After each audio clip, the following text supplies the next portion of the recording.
And he used to be in this office. This was his office before it was my office, which I think is pretty badass. Big shoes to fill.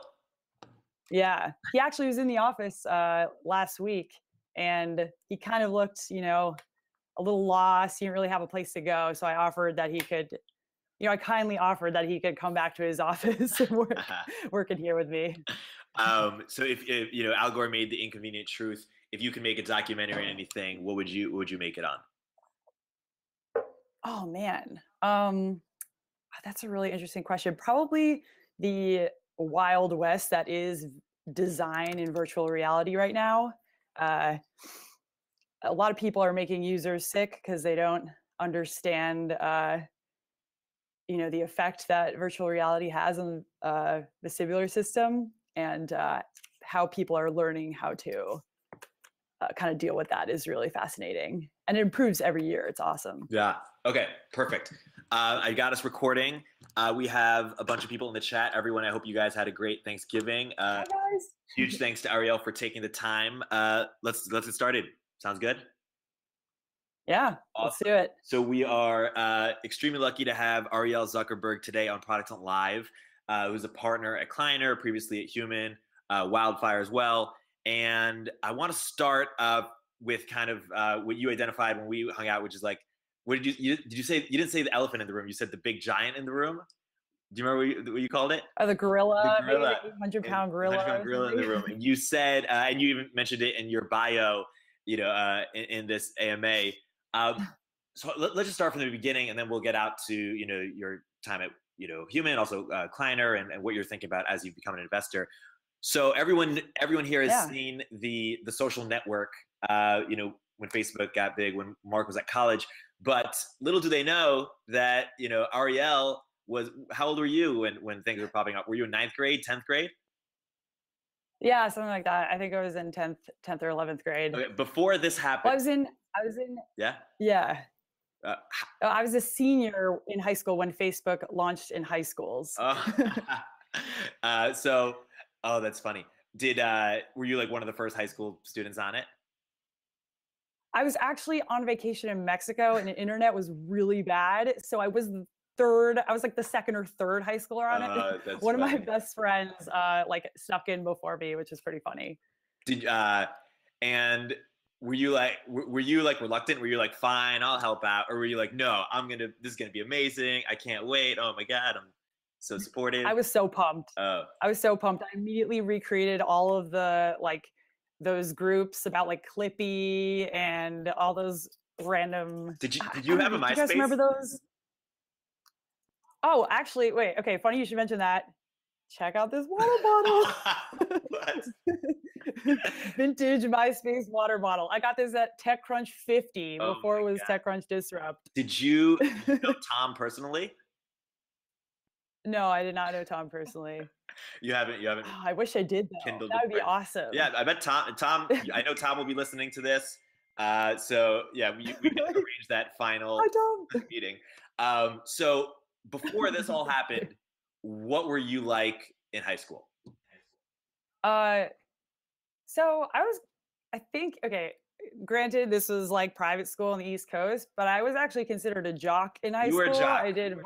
Yeah, I know. It's kind of hard to believe as a kind of scrawny 5'6". But yeah, I was, I was a captain all 3 seasons my senior year. Most of my life. So I did a volleyball, fencing, which is a Zuckerberg tradition, and spring track. Mm-hmm. And I threw javelin for spring track. Wow. So yeah, it's pretty random. But yeah, so most of my life was sports. After school, I would play sports, and then I did travel volleyball as well. My social life really revolved around that. And so, okay, things started popping off as you became, a junior, a senior. How did that change your life? So, I think a lot of my older friends were really excited to go to college and get a Facebook account. And but it didn't really have a huge effect until I'd say like sophomore, junior year of college. But at first it was just like, oh, cool. Like people are starting to know this website. I mean, my family and I used to celebrate like, uh, what now seems like really small wins. Like, I don't know, the first like 100,000 Mhm. users, things like that. Um, but I don't know if it was really like a recognized name brand outside of college until like sophomore or junior Of year college. for me. Yeah. And So like 2008 or 9. is that when people started to realize that like they treated you differently when they hear the Zuckerberg last name? Or when did that like tell me about the first moment or first moment? Yeah. I think like when I first got to school, people would kind of like whisper about it on campus. And people started to develop like expectations about me before they had even met me. And they would say things like, if I met them at a party and they didn't know like that it was me or something, and then they found out, they would say things like, "Wow, like that's crazy. I didn't know." And I was like, "What do you mean you didn't know? Would that have changed our interaction?" So I started to realize there was a difference between my like first interactions with people who knew, like it seemed like they were a little more guarded and they were trying to act a certain way because they had certain expectations about me versus talking to people who didn't know and were, I guess more authentic and open with me or something like that. No new friends, as the philosopher Drake has advised. Yeah, it was so that was very interesting to I still don't get that to this day. Like how does that change how you would have uh addressed me or acted towards me, like if you had known versus like this conversation we were able to have with you not knowing And this thing about and me. you're like, wait, I'm a jock. Yeah, yeah. Wait, yeah. Exactly. Yeah, I mean, a jock on East I Coast know. I'm just private kidding. school though is like a very Yeah, I non too was a scrawny, you know, jock on the East Coast, captain of my varsity basketball team. But in college, I had to redefine myself, and so did you, right? Like you got it. What did you get into in college? um a bunch of stuff. Well, computer science, which is awesome. And And philosophy, that right? was yeah, philosophy. Those are my majors, but I got really into computer science. Like I started to do I wrote like the site for the school newspaper. Like I helped out with that. So my extracurriculars, I guess, were also related to techie stuff. Mhm.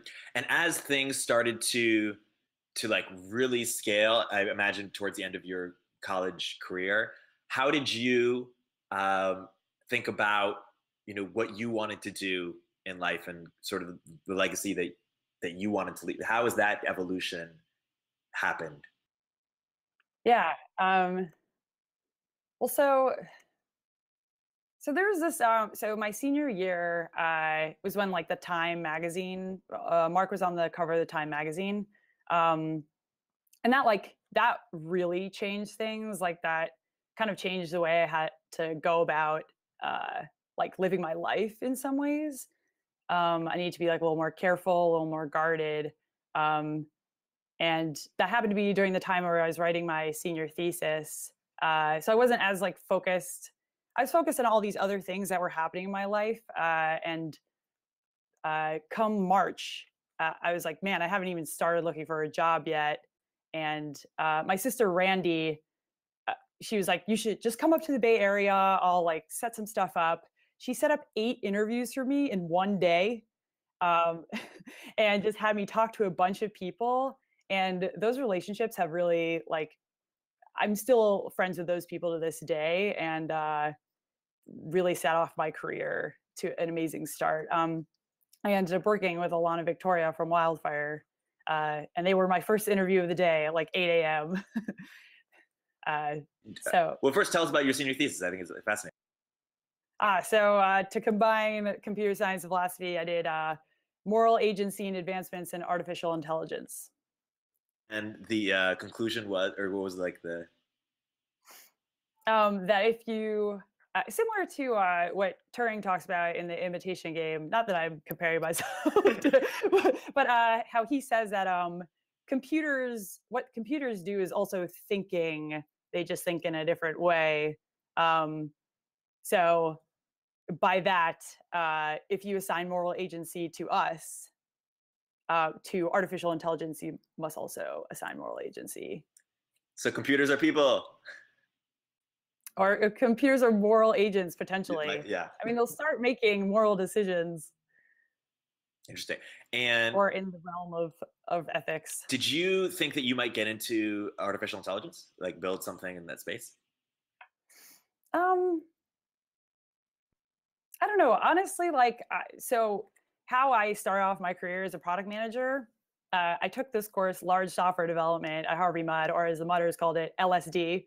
And I had a group of, it was a group of 4 students, and we had a grant to write educational software for low income middle school students. And it was like 4 engineers, but we had this stud in our group. His name is Stuart Pernsteiner. If you see him, hire him. um, and we just kind of defer to him on all architectural decisions. And I ended up, I was also taking UI design at the time. So I ended up doing all these like softer skills. And I was also doing the design. I was doing like user testing and talking to the customers, which were like 6th graders. Which is all stuff that like product managers do. And I ended up loving that. So because of Stuart Pernsteiner being such a rock star, I was like, wow, I discovered product management while I was in college working on this educational software. And I was like, wow, I wish I could do this like forever, which is funny because I'm not doing that anymore. But Yeah. I was really excited about that, and wanted to find a career in that direction. So So thank you, Stuart. yeah, so you and Wildfire, was it the idea? Was it the founders?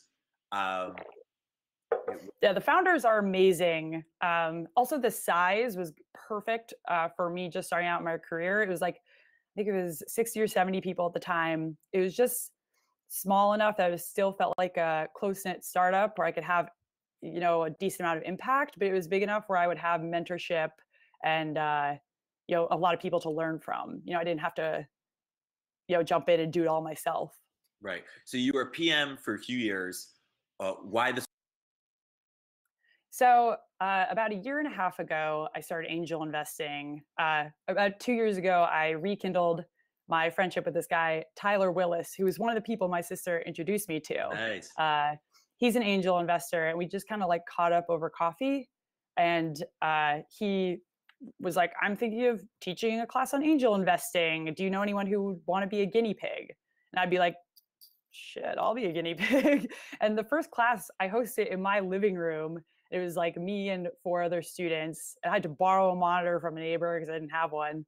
And he taught me like everything I know about angel investing. So I've been doing that, and it was just so fulfilling to like help entrepreneurs who are like building the future that you want to see. And in the process, like learn about different markets, kind of get your like business school education, if you will. So like that combination, I was like, this is amazing. Just I can't really do this full time because I'm losing so much money, Right. or investing so much money. But like, Losing. it just I'm just yeah. Yeah. Most likely at the end of the day. But and it just like wasn't a sustainable like full-time career path. But I loved it, and I was like, how can I make this my full-time thing? This would be awesome. What were some of the lessons or takeaways you learned while angel investing? Um, Or any big mistakes you can, without naming names, of course, like things that. Well, it's very early to say because none of them have exited yet. A couple have like I've done follow-ons, but that's the thing about this field. It's so hard to like understand what your mistakes are and learn from them because the cycles are so long. But I think so. Something I would definitely do is so you can do, as an angel investor, you can go lone wolf, which is like you're the sole decision maker. Uh, you go out, you talk to entrepreneurs, like you have access to the people you have access to, and that's it. And you write the small check, um, like comparatively to other, other investors or institutional investors. And So that's one option. There are other options which I didn't explore previously, which are angel groups and syndicates. I just recently invested in my first AngelList syndicate. Um, and if you do it, I think starting off, I did lone wolf, but when you do it through an angel group or a syndicate, you actually have access to like, more deal flow because it's not just your network. You have everyone in the angel group's network. You also have access to like more varying areas of expertise, like not just my own. Um, and What else? And together, your check size as a syndicate or angel group is much bigger than yours would be personally. So you, as a group, you kind of have more power, I guess. Yeah. And Furthermore, you only have to do like $1,000 investments versus like, at least 10, 15,000. Right. So Tyler Willis yeah. was just teaching me about AngelList syndicates, just to bring this all Really? full circle. Yeah. Oh, awesome. Oh, he's amazing, man. Yeah. Shout out Yeah. to him. And he's starting his own podcast too, I believe. Yeah, for AngelList, right? Yeah. Yeah. Yeah. So when you were angeling, how much of it was space or theme driven versus founder driven, or just being opportunistic about it? Or It was a combination. At first, my first investment, Partender, shout out to Nick if he's on here, the he's CEO. Nice, yay! I met him through through a close friend of mine from college. So that was like very people driven, and I had heard about that company from a bunch of friends, and and it was awesome. I was like, oh my god, this is so exciting! My first deal, like, and it was so exhilarating to write that check. And it was mostly because of him, because of Nick, and how awesome he is, how he's definitely an industry expert, has a great head on his shoulders, knows how to like corral, a team. He's just a great founder, and I mean the product is awesome as well. The opportunity is huge. But anyway, so that was mostly like people, Mhm. connections through friends. Then the next couple I did, oh, he said, "Don't make me tear up." Oh. um, the next investments I did were both in like insect protein. Those are very thesis driven, very like long game there. So the thesis is that the way we farm beef and poultry is completely unsustainable. Insects are going to drive the global food supply in the future, or alternative meat sources are going to drive the global food supply in the future. And However, currently the price per pound is too high in the West. So in order for this to become a reality, you need to figure out ways to make this appealing to Westerners and also drive down the price per pound. Mhm. So that was like a very thesis-driven investment, but so just kind of a mixed Combination. bag, which is good when you're angel investing. You kind of need like the perfect storm when you're in institutional Yeah, and investor. so now you're a clienter. You're writing much bigger checks. Um, is it all Are you looking for spaces first and making and what spaces, or how are you thinking about it now that you're a clienter? So right now, because I'm so new here, I'm trying to cast a pretty wide net and see as much as possible to kind of calibrate. So I'm seeing companies across like pretty much all sectors. I'm seeing like hardware, like consumer hardware. I'm seeing components. I'm seeing consumer digital. Seeing enterprise. Seeing like enterprise marketing, enterprise platform, and infrastructure. But Yeah, so Kleiner as a firm invests across all sectors, health, and security, uh, pretty much everything. So I'm personally trying to figure out, what I like, and where my preferences lie, because honestly, like it's a waste of both my time and the entrepreneur's time if I'm not like super pumped already going into the meeting um, about what they're doing. So Yeah. And so, yeah. how are you thinking about educating yourself or like accelerating that learning curve? Is a lot of it like following partners in other meetings? Is a lot of it outbound, making your own meetings? Like, how are you training yourself? Yeah, so I get pulled into a lot of meetings with the GPs, which is awesome because I get to.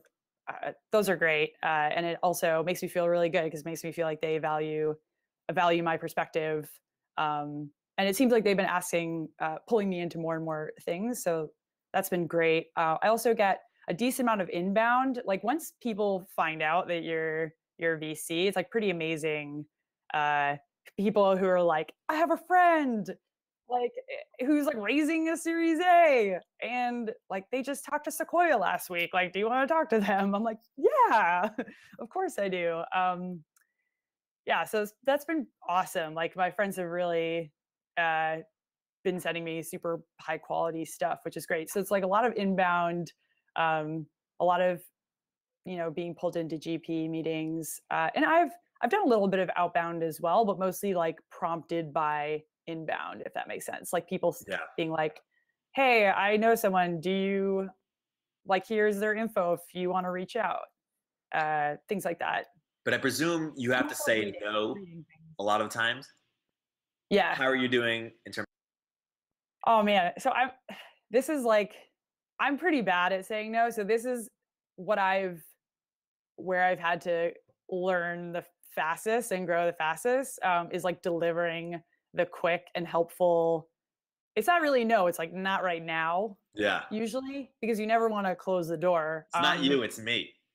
It's not you, it's me, and the Yeah. timing Yeah. is Yeah. bad. Because I mean, if they are prove you wrong, so I always say why no. Um, so I try to be helpful because you kind of you want to uh, inspire the entrepreneur to prove you wrong. Uh, and if they can prove you wrong, then like you want the door to be open. You want them to come back and be like, look, I proved you wrong. Like, we did this. We were able to like scale this random thing that you thought, I don't know, that's a bad example, but you know what I mean? Yeah. And uh, you never want to be like, it's over, boom. Right. um, so yeah, I think I've gotten a little better at that. But yeah, that's definitely something I've learned in life in general is just because something's simple doesn't mean it's easy. Like in theory, it's very simple to like that short email that's fast and Mhm. like very respectful of their time uh and helpful and just like concise and you just give it to them. Cool, but like that's actually a very hard thing to do, even though it's so simple. I don't know. Does that make sense? Oh wait, I lost volume on you. Oh, no, I muted. That makes a lot of sense. Oh, okay. But you were talking about as you became a VC, people started to treat you a little differently. And then you were talking about earlier, how people were treating you differently, like in college. What, in the various stages of your life, what is, people have been treating you differently for different reasons. And that happens to, a lot of people to a certain degree, but to you a little bit elevated given your job and given your background. What, Yeah. what does that make you think about people, or like, how do you respond to that? How do you make sense of that? Huh. You know, Um. Well, yeah, I'll answer like how do I make sense of that, or I'll just kind of like summarize. So when I was a product manager, or I'll even go before that. Like, so my last name, what people associate, or the expectations they have, and what they associate with the name Zuckerberg, to be like totally blunt, is like money, access to capital, access to connections, and those things when you're a product manager are don't have very much to do with your day-to-day work. So the fact that people would reach out to me regarding these you know assumed access to capital and connections was like very unrelated to what I was doing and what I was trying to like be good at in my career. So that was kind of frustrating. But now that I'm in VC, those things are actually super related to what I Directly. do. I mean, those, yeah, directly related. Like those expectations uh, are like a positive thing. Like it leads people to think like access to capital, access to connections, like those are the reasons why you pick one firm over another. Um, and yeah, I mean, that's been a huge change for me. Like the very things that were um, a burden, honestly, before when I was a product manager are actually like quite helpful now that I'm a VC. It's You pretty welcome interesting. it as Yeah. yeah, for all the opportunities. Um, and Yeah. speaking of, we'll get into the Kleiner story in a second. My To make an analogy that's a little bit silly, my younger brother is in awe of all of my success and the legacy I've left. And he's gone into real estate to kind of escape it, um, because my legend looms so large over him. Um, how have you being the youngest? How have you thought about, and maybe not at all, but like the things that you want to accomplish, um, separate from what other people already perceive without knowing you, or is there any, or is it, maybe I'm just inventing something. No. I think I like kind of owe it to the world in some ways. I don't want to sound like, Atlas, I have the world on my shoulders or anything, but I mean, I am in such a unique position where I've been kind of like handed a megaphone without totally deserving it, and uh, haven't had to do much to like build a brand. And I have this strong brand associated with me. Um, and I think people, rightfully so, people are hopefully holding me accountable to like turn that to like use this and leverage it to my advantage, not and my advantage and the world's advantage, like my advantage, so that I can create a lot of value in the world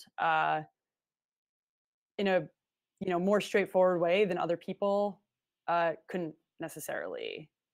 Does that make sense? I kind No, of, that makes a ton of sense. I should tell yeah. that to my brother.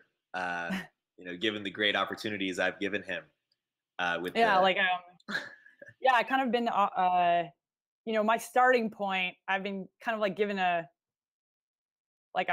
17 stroke handicap or something, and like if I can't get you know a birdie at the very least with that, like I kind of owe it to the world, you know what I mean, to be able to create a lot of value, um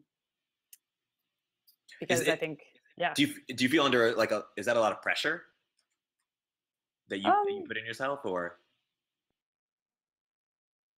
I think I feel good about it, because people have been so supportive, like especially people who feel like they owe a lot to Mark, for some reason, um like Dave Morin, for example, reached out to me, and it was like, I want to take you under my wing and Mhm. like teach you everything I know about investing. I'm like, oh my god, yeah, Yeah. that's amazing. And like I have done very little to deserve that, if anything, honestly. But people want me to succeed, because like, I don't know, I'm so well positioned to have a positive impact. Yeah, Um, and you've earned your chops as a product manager at three different, varyingly successful but very interesting companies, and have been helpful to other founders. And we were talking about this a bit. Like, this leads to my next question. A lot of different firms wanted to hire you, and you could have, had your pick of a number of great firms, um, and you explored different options. But eventually chose Kleiner, which was a fascinating choice, or was an awesome choice for you, as you say. What was that process like? And also, for you, but also, what advice would you have for other people going through a similar process in terms of which VC to pick? yeah. So I have a really good friend at Kleiner, so his name's Alex Kurland. He's amazing. If you haven't heard of him, you will for sure in like a year or two. Um, he sourced Slack here, and he's awesome. He's on the growth side, but he's a great friend, and so having a great friend at the firm is obviously super helpful. Someone you like really respect and would love to. It'd just be fun to work with them. So that was something Kleiner had going for them, just like right off the bat without really any of the characteristics of the firm. But Kleiner is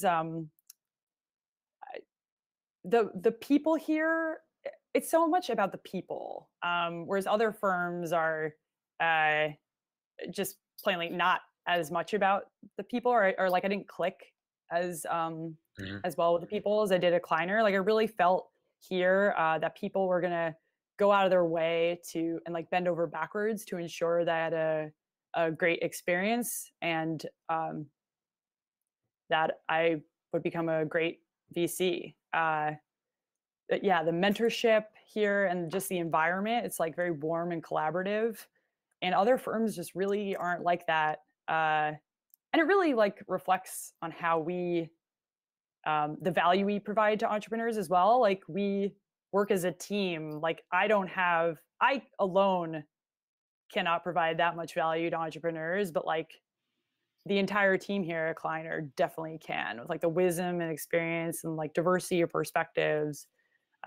So the fact that we work so well together and like really genuinely like hanging out together, I think is a huge plus, like for me as an employee here, but also for like what we're doing. Which is awesome to hear because, you know, if the only thing you knew about Kleiner, if you knew nothing about Kleiner, but the only thing you knew was kind of, if you followed the Ellen Powell case or just kind of PR, you wouldn't know necessarily how awesome, you know, the people I've, you know, a bunch of friends there.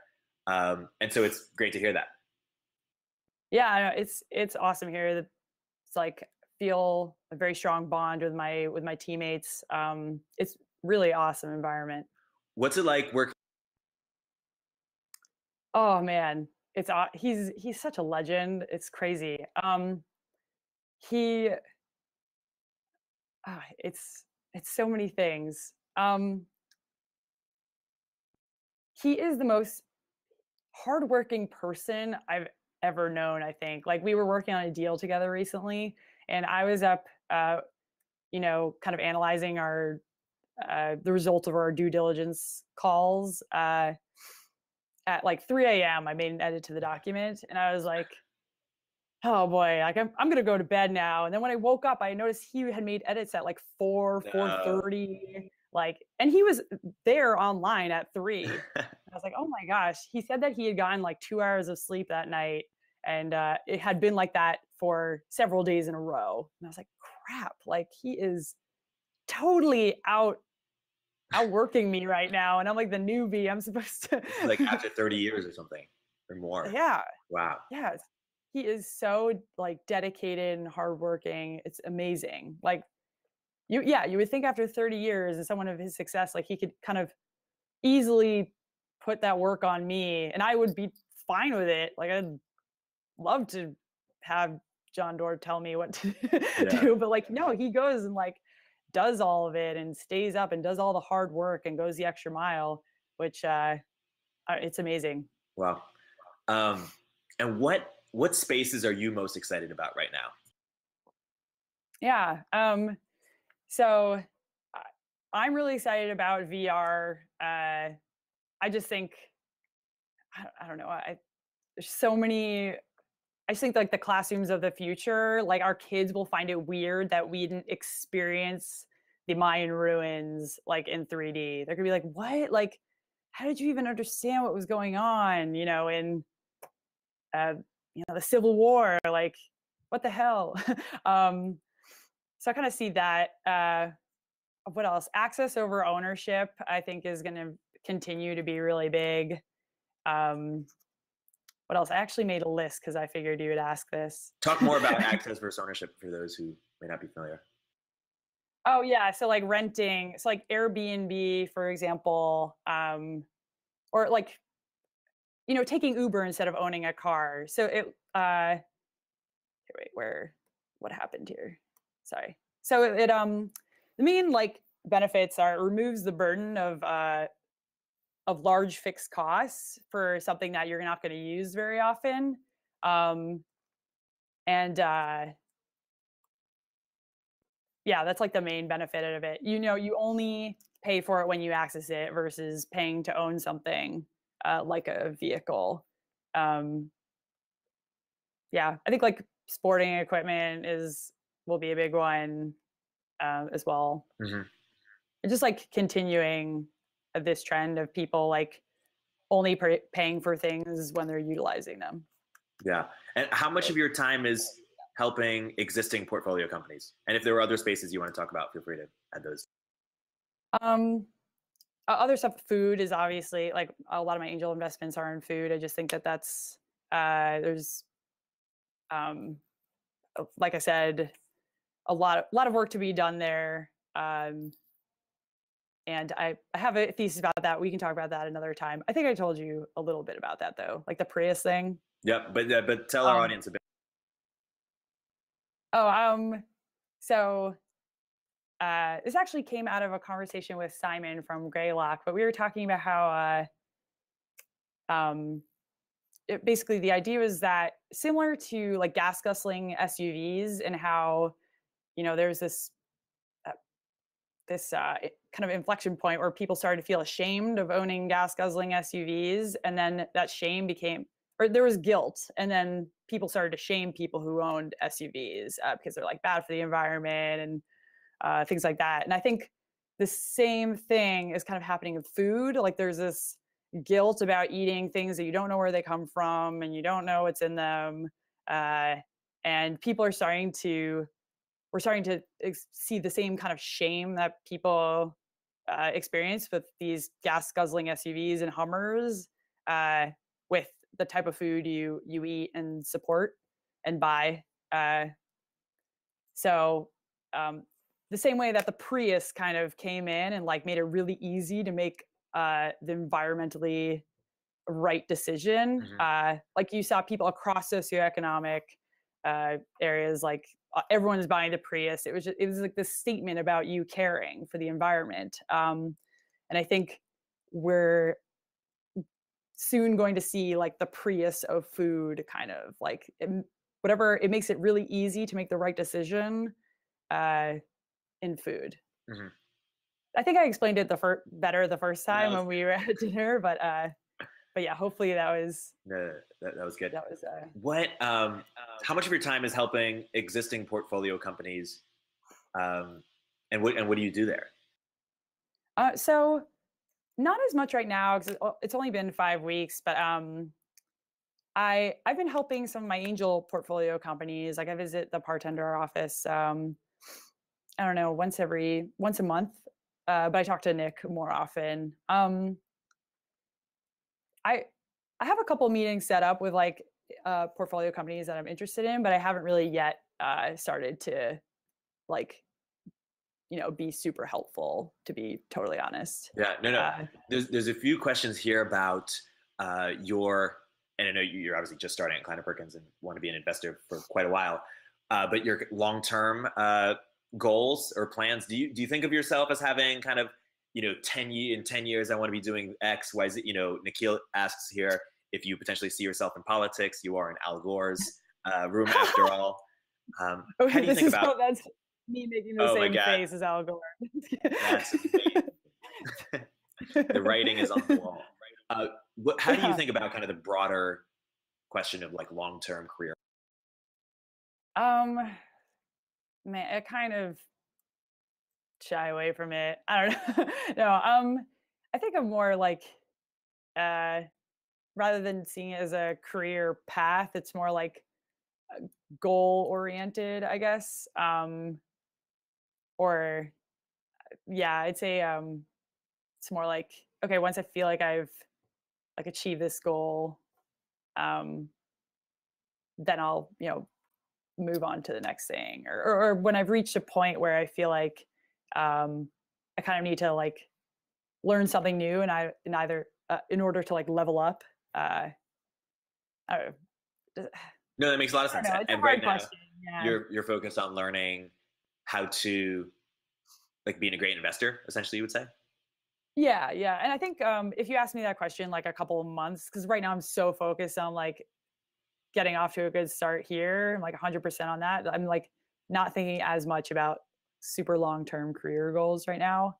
Uh, but I don't know, in like a year, when I can like reflect on and hopefully learn a little bit, even though the learning cycles are super long in investing, Yeah.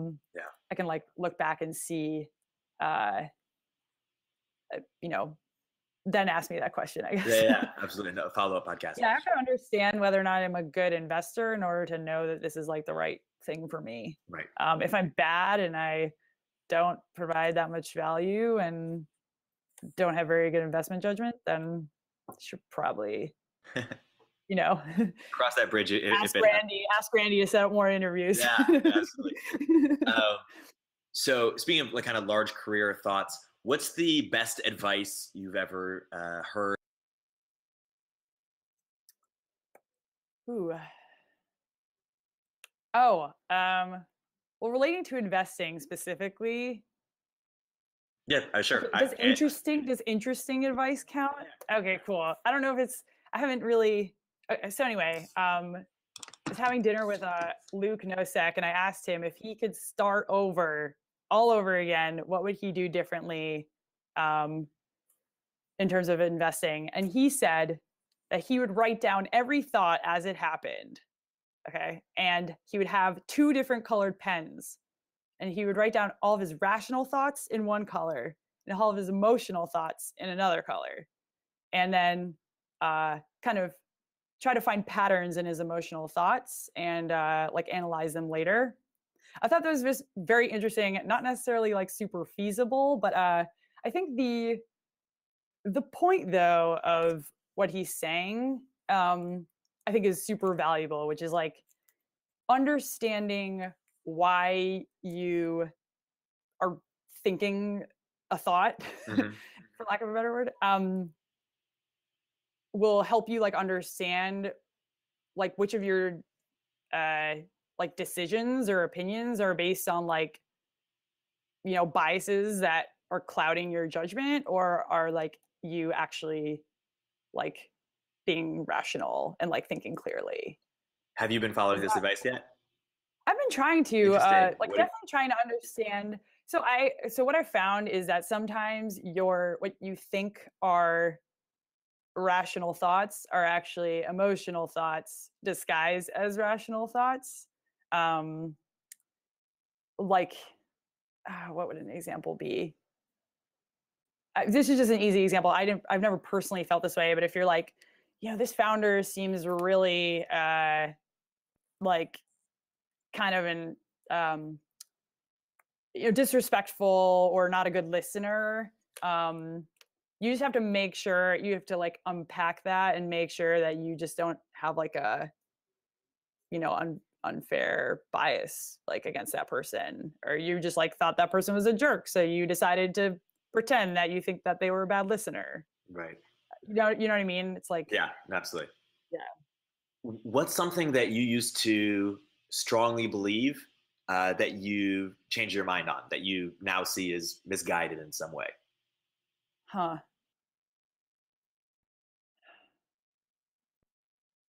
Um, so this might turn out to be misguided also, but I used to believe that people were like bad at assessing mid-range risk. Uh, and I'm starting to think that maybe not all people are bad at assessing. Like, it could be that women are great at assessing mid-range risk, and guys aren't. Can you give an example of? So mid-range risk is something that you believe to be like a 2 or 3x return, especially at early stage. So what you think is like kind of an obvious a 2 or 3x is like So Peter Thiel advises against this because it either has to be like something you believe is an 100x, or you don't do it. Like you have to believe that it's going to return your entire portfolio, and that you're setting yourself up for failure if you don't invest in things that are like if you invest in things that you think are 2 or 3x, because humans are really bad at this, and therefore like you just need to go for the things that you think are going to be grand slams, because you're probably wrong about the 2 or 3x. Like the things you think are safe bets aren't actually safe bets. And I'm not necessarily think that I like totally don't believe that, but I think that I think it would be like an interesting thought experiment to see if there are different types of people. Like I know when he probably made that assertion, most investors were male, and I'm just wondering now that there are more female investors, if this is still true among those investors as well. I don't know, just Yeah, like yeah. that's interesting. Are how many women are on the Kleiner investment? There are others, right? I mean, Mary Meeker's on the growth Yeah, team. so Mary Meeker's on the growth team. Beth Seidenberg Yeah. is on the venture team, and also Swathi is also she's a associate like me on the venture side. Yeah, interesting. So I'm going to say a space, and I want you to tell me your quick thoughts on it. You could either just say overrated or underrated, or you could elaborate. Okay. Bitcoin. So okay, Bitcoin itself, I think is overrated, but the blockchain is very interesting to me, especially smart contracts. I learned about these very recently, like contracts that are executed like programmatically and automatically. Like imagine, if you break some law and it like automatically, it can like programmatically determine, or like a swear jar. Like if you kind of hook up your text input to a smart contract, and every time you swear, like money is extracted from your account, it would automate that process. So these smart contracts, I think, are super interesting, and I think very promising. We talked about VR already. You're very excited about it. How about artificial? Yeah, I think it will be like baked into everything. I don't know if it's like its own space per se. I think like just kind of like software is eating the world. I don't know. I think like artificial intelligence powered software will eat the world. I think it'll just like be part of everything. And when you talk about VR, are you both excited about the hardware and the software? Mostly the use cases. Similar to like how the iPhone in 2007 was like this watershed technological breakthrough that led to Snapchat and Uber, which made use of like specific sensors that made use of the platform. I think like VR will be like the technological breakthrough, and then like I'm excited about the whatever the Snapchat and Uber are of VR. Right. How about education technology? So I mean, I'm very excited about it. I don't actually know very much about the space, but it's important, and I really hope I don't know enough about like the business side. Mhm. How But about I know that like I'm excited about personalized learning and things like that. how about New live Zella streaming? is an exciting what? Things like Meerkat or Periscope or even Blab. How about live? Um, so I love like Snapchat stories, and something I'm excited about with like live stream is being able to understand what it's like to like put yourself in someone's shoes, like any at any point, and kind of like hopefully we can kind of create a museum, like a digital museum of these things, so that people will know what it was like in the past, like how we hung out. how we had conversations like this. People in 50 years, I think they would find this interesting, this format. So I hope that like live streaming is great because it gets more like mundane content like that we see as mundane now, but it's actually like super informative from like an anthropological perspective.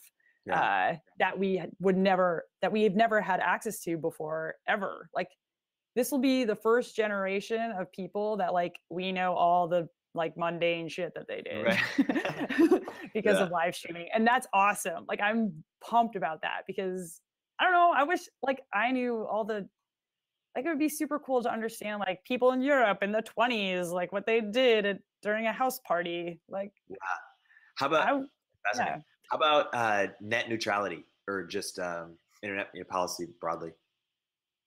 What are your thoughts on that?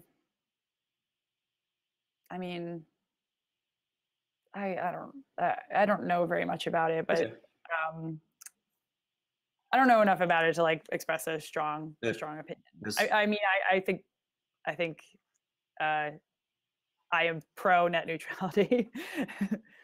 Yeah, for people who have startup ideas or have startups that have traction, what is the best way to get on your or Kleiner's radar? Like, what advice do you have for founders?